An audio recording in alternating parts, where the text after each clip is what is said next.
What is going on, you guys? Petplatypus here, and it is time to talk about Mob Psycho 100, Episode 9. This was another really solid episode of Mob Psycho. Not as crazy action-packed as the previous episode, but it had some really good story progression and some really good substance. Starting off with the technical aspects of the episode, you've got some really solid animation throughout. Again, not as crazy as the last episode, but still some really solid animation, especially in the fight during the forest, and when Mob beats the shit out of, what was his name, Koyami, I think, or something like that. Or Kokan, I forget his name, but the Mohawk, kinda Mohawk, like, he kinda had like Butter's hair, to be he kinda had like Butter's hair from fucking South Park, to be honest, but the dude with the crazy, like, boxing glove, like, psychic abilities, he just pinballs him around the hallway like he's fucking Bellamy from One Piece, which was very funny and very cool at the same time, so really solid animation, and that's pretty much usual. Music, fine as always. There are some soundtracks in this OST that I like, but it's still nothing mind-blowing. Good music, though. Pacing of the episode felt okay. It was a little slow. Not really slow pacing, but the episode felt long. Like, it felt like it had a lot in it going on, I guess.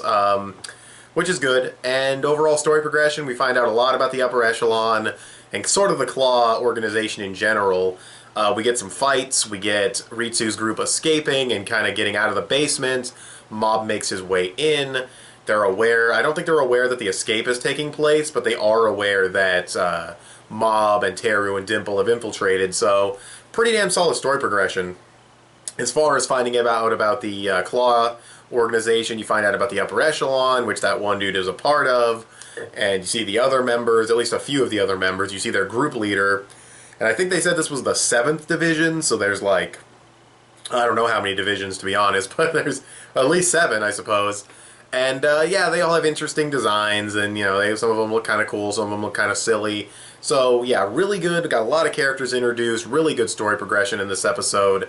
As far as the actual contents of the episode itself go, Ritsu's group escaping I really liked, because it's cool to see these characters who have pretty mediocre abilities. That's being kind of generous. Some of their powers are straight up pathetic, but with their pathetic powers, they use some inventive tactics to escape. You know, they melt the spoon so it's more malleable. Then the dude who can control the spoon turns it into like a key, and they open the lock. That was really cool. Using the one brother's telepathy to talk to the other brother so they know he didn't actually die, because that scene was extremely dark when it showed the brother get dragged out like a body. That was crazy. But it obviously was bullshit, but I would have accepted it to a certain extent, but at the same time I would have kind of felt like, that's a little dark for Mob Psycho 100 to just kind of go out of nowhere. Like, so yeah, I liked that it was a trick and everything, and they start to escape, they take out those dudes, more specifically Ritsu takes out those dudes, you know, behind the camera's blind spot, so they're using strategy, now they're using the other chick's clairvoyance, and it's really cool to see like these pretty pathetic and pretty mediocre abilities used used effectively to escape. I really think that's cool and inventive, and that part's really good. Then you have Mob, Teru, and Dimple. And their part's just really funny, and just, especially when they go to torture the one dude. Mob being like, maybe we should give him a break, give him a glass of water. That was funny. And I really liked the part, like, right when they open the door, and Teru's like, maybe we should ask him some questions, and then all of them, even Dimple, they all have, like, that menacing shading over their face. That was really funny. Especially Dimple, because he's just like, he's like a part of the group, but he can't do shit, so seeing him have, like, the menacing line work was just kind of funny. Like he's a part of things. And it was kind of funny seeing him possess somebody. It was kind of cool. That might actually lead to him having like a fist fight with some guards or something. So there's potential there. The fight in the forest was cool. I liked them rolling up in the car, fucking Harry Potter style, in the flying car. And yeah, it was just a really fun episode, especially their portion. The fight in the forest, really cool. The fight in the hallway with, what's his name? Was it Kokuyamu or Koyama, whatever his name is, a dude with like, is it a mohawk, or it's kind of just hair on the top of his head, kind of like Butters from South Park. Butters fights fucking Mob again, Mob just pinballs him around the hallway like he's Bellamy from One Piece, which was kind of funny. And yeah, really good animation, and overall it was awesome. It was an awesome episode, and yeah, I really, really liked it. I'd probably give this episode a solid 8.5. Kind of a brief review, at least it feels like that to me. But there's really not much to say. It had some really good stuff going on as far as story progression and characterization. not really characterization, excuse me, introducing characters. And each of the characters that it introduces, they kind of have some characterization, but there's not much yet.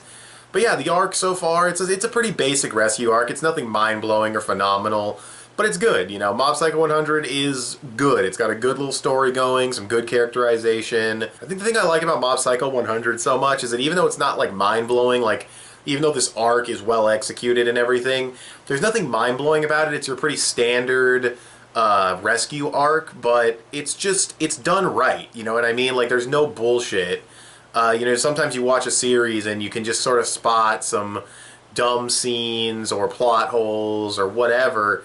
Mob Psycho just keeps things simple, basic, but fun, and there's no bullshit, and I really like that. So, yeah, definitely had a lot of fun with this episode and having fun with the series so far.